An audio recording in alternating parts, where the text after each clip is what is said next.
Hey guys, back with another video. The other day I touched on something and I want to kind of go a little more into depth on it.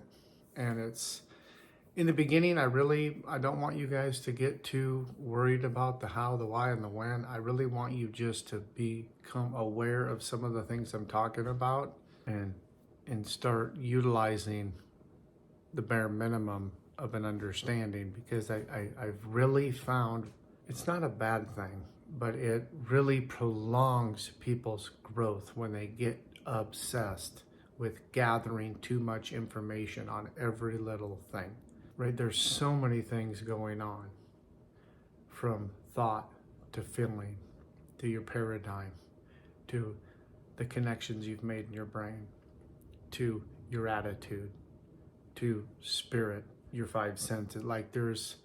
You really can get lost in translation and really spend a lot of time gathering information and never really changing, right? Nothing changes without action. So you can read books until you're blue in the face. You can watch videos until there's no more to watch. If you don't implement any of these principles by testing them, you didn't take any action, there's no reaction.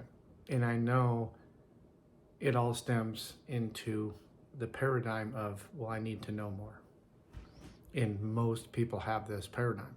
I'm not smart enough, I'm not tall enough, I'm not cute enough, I'm not good enough, I'm not something enough. And you don't need to believe any of that to start changing. What you need to do is take some of these principles that I've suggested, or principles you found from other people, and start testing them. Try to prove everyone wrong. Wherever you're getting your information from, try to prove them wrong. Do you believe thoughts create things? If you don't believe that, try to prove it wrong. Start going back in time. Start looking at some of the old scholars.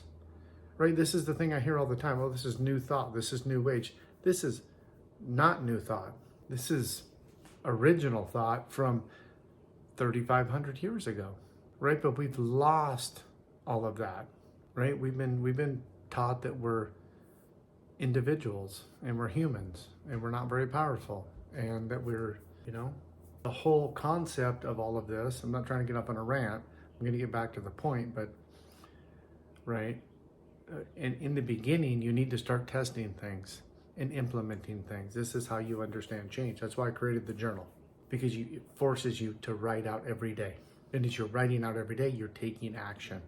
Writing is the most powerful creative force there is, I believe personally, because I love reading, but we go off on thought trips all the time. We're reading, and then we're off on a thought trip, and we're still reading, but we're not conscious of what we're reading, because we're unconsciously on a thought trip. And then we come back from that thought trip and we're a paragraph down and we missed a part of the book. This is why my mentor told me you need to read a paragraph 90 days at a time. Right? So as you're having these thought trips, you're probably not going to have the same thought trip in the same spot. So you can really get an understanding of what the author is really saying. And I'm just a huge advocate of using repetition in the beginning when you don't have a strong belief in yourself and you don't have a strong belief in any of this God or anything. And so back to what I was really wanting to say, to set it up so you'll understand what I want to talk about. I was talking about feelings last 90 seconds to 120 seconds, right? And it's once you become aware of that, it really helps you when you're dealing with other people, but it also can help you when you're dealing with yourself. Something happens. And if you're aware that you're gonna have an unnatural feeling, right? Something, whether it's anger or resentment or bitterness or happiness or whatever, right? But most of us, when life happens, we easily get thrown into a negative state.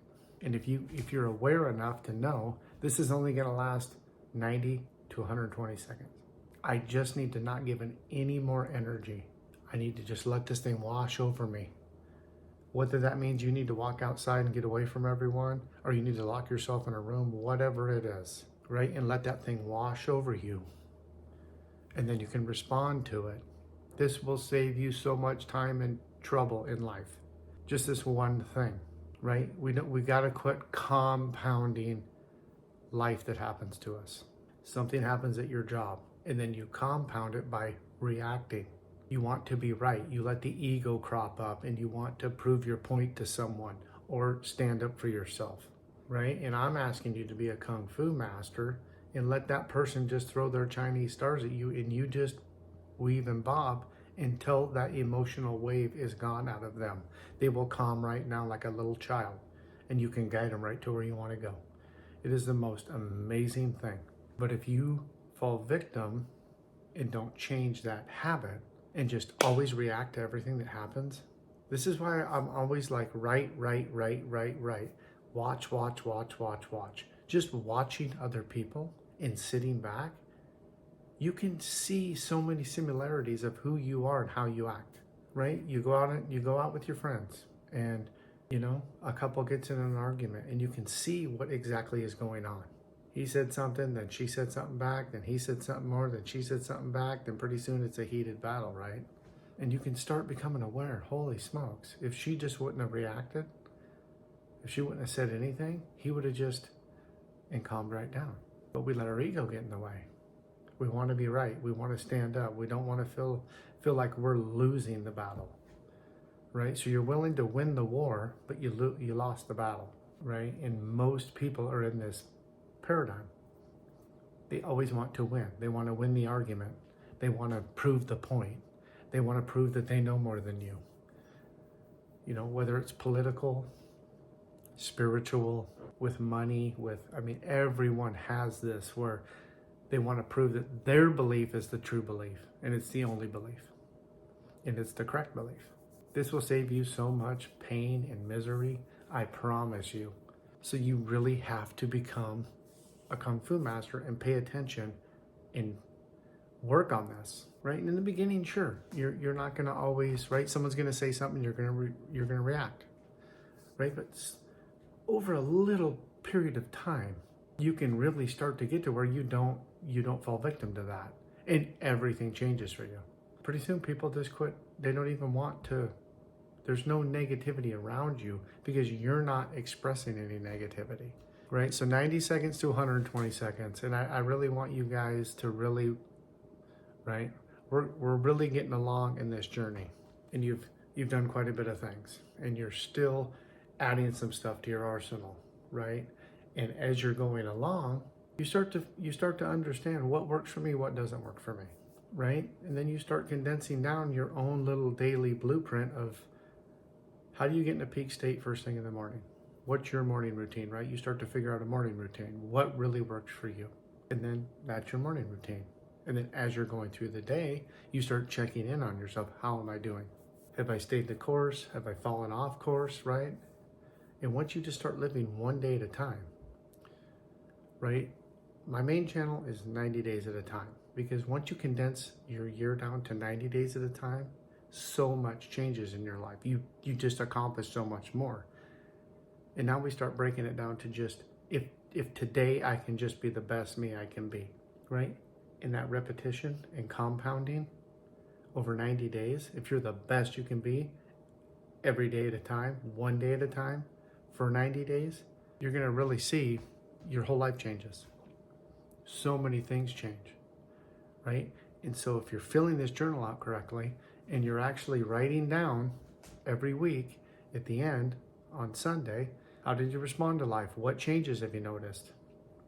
And you get 90 days in, you're starting the next journal, and you look back, you can start seeing, wow, this 90 to 100 day or 120 second emotional wave is true. So-and-so said something to me, I didn't respond. I didn't react. I just didn't do anything, right? You have to have the aha moment. I can sit here and give you all of this truth, but until you implement it, you don't believe it. So, I just, and being honest is the best policy I've found. Take honest looks at yourself. Take honest looks at everything that you're doing. Am I doing the best that I could do? Or am I still have a habit of just kind of doing the bare minimum? Thanks, guys. Have a great day. Please like and subscribe.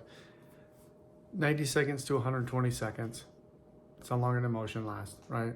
Your life will change once you understand that and believe that. And you quit reacting to everyone around you. Thanks, guys. Have a good day. Bye.